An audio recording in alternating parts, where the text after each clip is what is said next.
Audiolivro A Natureza da Fé. Autor T. L. Osborne. Narração Adailton de Jesus. Capítulo 4.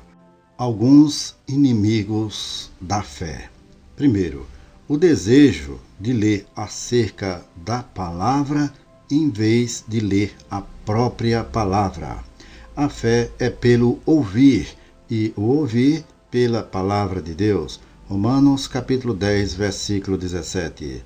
Ler acerca da fé e acerca dos homens de fé produz apenas um anelo profundo pela fé. E é somente lendo, ouvindo a leitura da palavra de Deus que se produz fé. Segundo, ignorar o que é crer. A grande diferença entre um substantivo e um verbo. Um substantivo é o nome de uma pessoa, lugar ou objeto. Um substantivo indica uma coisa absolutamente morta. Por exemplo, cadáver é um substantivo, caixão é um substantivo, mas um verbo geralmente significa ação. Um cadáver ou um manequim não podem agir, é só vida que produz ação. Fé é um substantivo, crer é um verbo. Tenho visto pessoas que dizem ter grande fé. Algumas dizem que tinham toda a fé do mundo.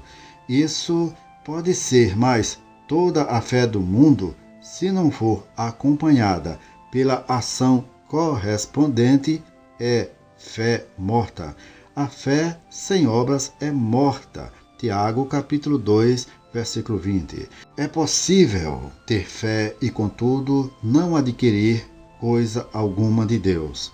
Mas crer é diferente, porque a palavra crer é um verbo, e um verbo geralmente indica ação.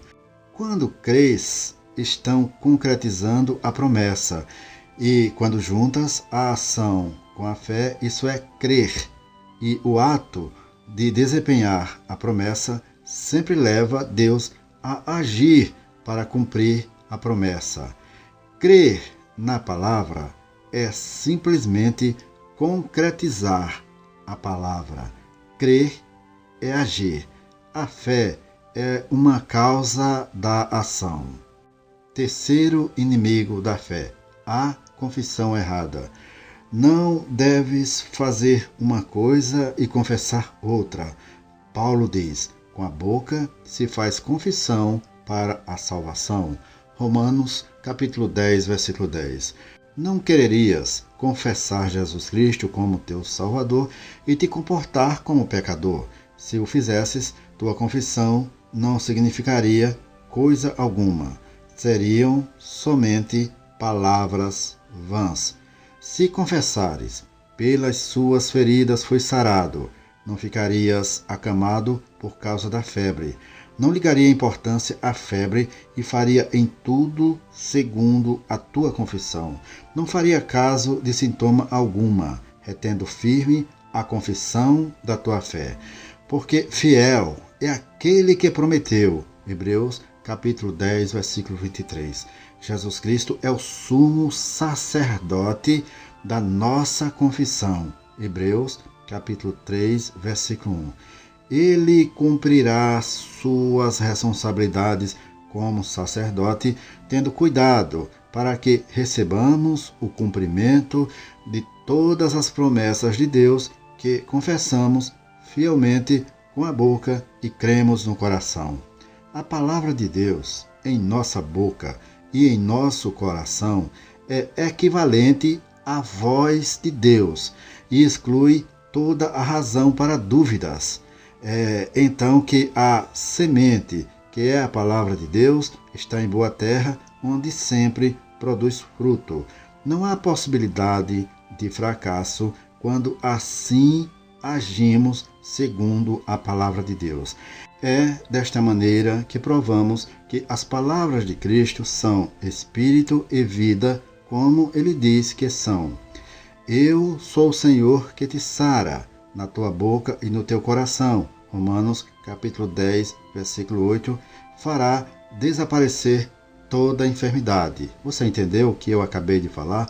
Estas confissões de fé que estão de acordo com a palavra de Deus, que diz, eu sou o Senhor que te sara. Quando você começa a declarar, eu sou o Senhor que te sara, quando você começa a declarar que a palavra de Deus está na sua boca e no seu coração, e você começa a declarar, eu estou curado ou curada em nome de Jesus, a enfermidade tem que desaparecer. Quando Maria disse ao anjo Gabriel, cumpra-se em mim segundo a tua palavra, isso foi a palavra da fé no seu coração e na sua boca. Romanos capítulo 10, versículo 8. E tornou as palavras do anjo em poder criativo e deu o Salvador ao mundo. Todas as nossas bênçãos têm sido o resultado da palavra da fé no coração dela. A palavra de Deus em nosso coração e em nossos lábios é tão eficaz como quando Deus disse haja luz, como quando os mundos pela palavra de Deus foram criados. Maria disse, cumpra-se em mim segundo a tua palavra, com fé. O que era impossível, segundo os homens, isso foi chamado as coisas que não são como se já fossem, como Abraão fizera em Romanos capítulo 4, versículo 17, que diz que Deus chama as coisas que não são como se já fossem.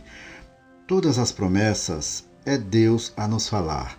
Assim, em vez de deixá-las passar despercebidas, digamos como Maria acerca de cada promessa, cumpra-se em mim segundo a tua palavra. Provaremos assim que não há palavra alguma de Deus vazia de poder. Quarto inimigo da fé. Esperança. Não confunda, eu estou me referindo ao fato de que algumas pessoas trocam a esperança pela fé. A esperança é expectação, é bom ter esperança, mas a fé ela transforma a esperança em realidade. Muita gente confunde esperança com fé, mas a esperança é sempre futura, ao passo que a fé é sempre agora. A esperança é vigorosa, está sempre cheia de entusiasmo, mas nunca possui coisa alguma. O próprio fato de esperarmos uma coisa é prova de que não o temos, mas a fé é possuidora. Como é grande a diferença! Tanto a esperança como a fé são bíblicas, apesar de não serem a mesma coisa. Há tempo de esperar e há tempo de pôr a fé em atividade. Esperamos as bênçãos que Deus preparou para o nosso futuro. O céu, uma coroa de justiça, uma mansão, fidelidade eterna, etc. Mas devemos concretizar nossa fé pelas bênçãos que Deus supriu para nós agora. A cura, como o perdão, é uma provisão por todos e é oferecida gratuitamente a todos agora, e pela qual nunca devemos esperar, mas reclamar pela fé agora. A esperança espera acontecer no futuro, a fé crê que acontece agora. Há promessas na Bíblia e há também declarações de fatos nela. Uma promessa é para o futuro, mas uma declaração de um fato é para o presente. A vinda de Cristo é uma esperança. As mansões que iremos ver lá no céu são uma esperança, são para o futuro. O céu é uma esperança. A coroa da justiça que o Senhor reserva para todos nós é uma esperança, é futura. A esperança não traz confusão, dizem as Escrituras. A esperança pertence às coisas futuras. Não esperamos o que já temos, conforme está escrito em Romanos, capítulo 8, versículo 24. A fé reconhece as coisas que as Escrituras declaram serem nossas e as reclama, apesar dos sintomas mentirosos, Por exemplo, pelas suas pisaduras fomos sarados. Isso não é uma promessa, isso é uma declaração de um fato. Isso não esperamos. A fé reclama isso agora. E se cremos nisso, pomos essa declaração de fato em atividade.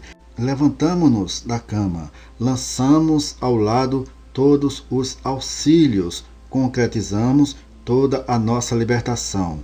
Como agiríamos se um advogado nos informasse que 100 mil reais nos foram deixados como herança em banco? Não esperaríamos que suas palavras fossem verdadeiras ou que receberíamos 100 mil reais em algum tempo futuro, mas adquiriríamos logo o dinheiro. Nunca digamos, espero ser curado algum dia. Já fomos curados. Cremos nisso e comportemo-nos segundo a nossa fé. A saúde será nossa se agirmos assim.